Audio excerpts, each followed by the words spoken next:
ఆత్మీయ electronic print media photographer సోదరులకు అందరికి కూడా పేరు పేరున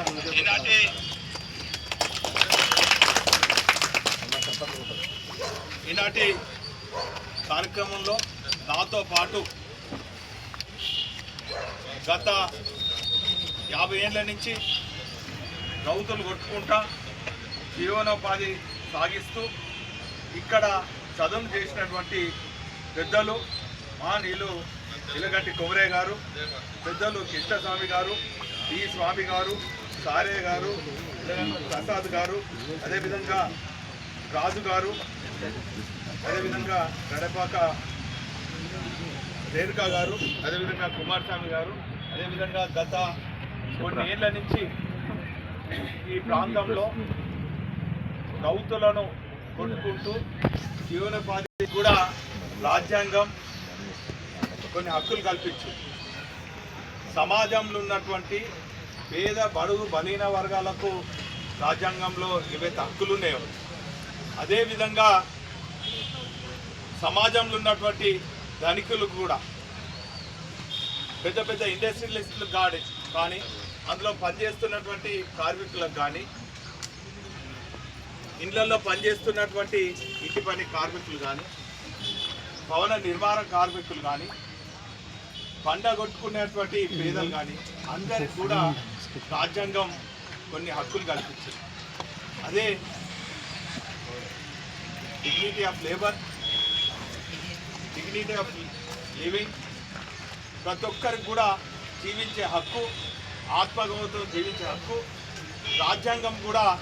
అందరికీ తాగునీరుతో పాటు కావలసినటువంటి మౌలిక సదుపాయాలు కూడా ఎక్కడైతే నివాసం ఉంటారో అది గుడిసెలు అనుకోండి, పెద్ద భవంతులు అనుకోండి, పట్టణాలు అనుకోండి, పల్లెటూర్లు అనుకోండి, ఆ ప్రాంతాలలో ప్రభుత్వం చేయవలసినటువంటి బాధ్యత మౌలిక సదుపాయాలు కల్పించాలి. కానీ దురదృష్టవశాత్తు 2.5 ఏళ్లలో అనేక ప్రాంతాలలో ప్రజాపాలన అని చెప్పి 420 హామీలు అమలు చేస్తామని చెప్పి 6 గ్యారెంటీలు అని చెప్పి మాయమాటలు చెప్పి పేదల ఓట్లు దండుకొని గత 2.5 సంవత్సరాల నుంచి ఈ రాష్ట్రంలో ఒక రాక్షస పాలన, ప్రజాపాలన అని చెప్పి ప్రతీకార పాలన చేస్తున్నారు.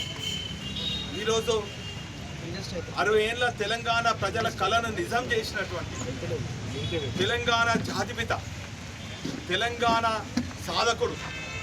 తెలంగాణను అన్ని రంగాలలో అభివృద్ధి చేసినటువంటి గొప్ప మేధావి, నిస్వార్థంగా నిజాయితీగా నిబద్ధతతోని తెలంగాణను అన్ని రకాలుగా గాంధీ మార్గంలో సాధించి అంబేద్కర్ గారి ఆలోచన విధానంతో తెలంగాణను సాధించడమే కాకుండా 10 ఏళ్ల పాలనలో అంబేద్కర్ గారి ఆలోచనలు దళితులను ధనవంతులు చేయాలని చెప్పి దళిత బంధు, మైనార్టీలను కేవలం ఓట్ బ్యాంక్గా గత స్వతంత్రం వచ్చినప్పటి నుంచి ఉపయోగించుకున్నటువంటి కొన్ని పార్టీలకు భిన్నంగా వారికి విలువలతో కూడినటువంటి విద్యను బ్రహ్మాండంగా పౌష్టికాహారం అందిస్తూ ఏర్పాటు చేసి అనేక విద్యను అభ్యసించి ఉన్నత విద్య అభ్యసించడానికి కోసం కూడా విదేశాలలో చదివేదానికి కూడా మరి రుణాలు ఇచ్చి పేదవాళ్ళను కూడా ధనికులు చేసినటువంటి గొప్ప ఆలోచన పరుడు కేసీఆర్ గారు. మరి 10 ఏళ్ల పాలన, ఆ పాలన చూస్తే ఈరోజు దళిత బంధు తీసుకున్నటువంటి పేదలను కూడా వ్యాపారం చేసుకోవద్దని చెప్పి వాళ్ళ సముదాయాలను కూడా కూల్చినటువంటి నీచమైనటువంటి నికృష్టమైనటువంటి అవగాహన లేక రాజ్యాంగం పైన గౌరవం లేక స్వార్థం కోసము మరి ఈరోజు దళితులను కూడా మరి అనేక రకాలుగా దూషిస్తూ మరి ఒక నీచమైన చర్యకు మనం రాష్ట్ర వ్యాప్తంగా చూస్తున్నాం, అందులో ఇక్కడ కూడా చూస్తున్నాం. ఈరోజు ఒక ప్రతినిధి అంటే ఎన్నికల వరకే రాజకీయం. నేను కూడా దేవుని అనుగ్రహంతో ఇటువంటి పేదల నమ్మకంతో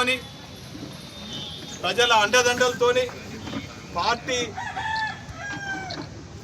మేనిఫెస్టోలో ఉన్నటువంటి అనేక అంశాలు